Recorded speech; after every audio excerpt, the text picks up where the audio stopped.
Colombia, where trees intertwine and fog hangs, there was a tale about a serial killer known as the Red Shadow.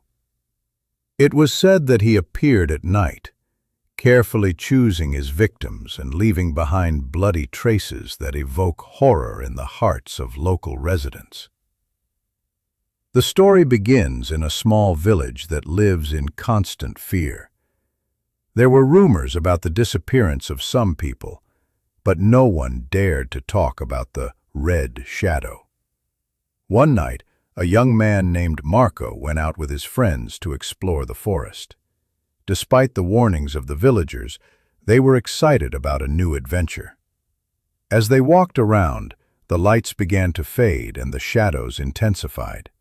Suddenly, they heard a screaming sound coming from afar. The blood froze in their veins, but their curiosity prompted them to follow the voice. When they arrived at the scene, they saw a terrifying sight. The body of a villager was lying on the ground with deep stab marks on it. At that moment, Marco felt something behind him.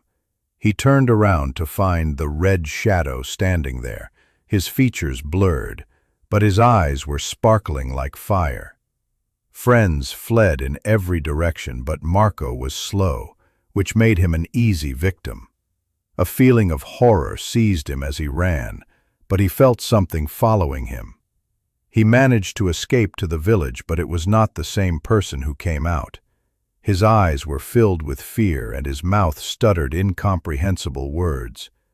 He told the villagers what had happened, but they did not believe him. They thought it was just a fantasy or madness.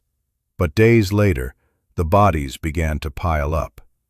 There were those who disappear and are not found, until Marco, who became obsessed with the Red Shadow, decided to face this nightmare. He resolved to return to the forest at night, armed with a torch and a hammer. When he arrived at the place, he heard mysterious whispers, but he did not back down. Get ready to face his biggest fears. As he walked around, he saw the Red Shadow again, but this time it was more noticeable.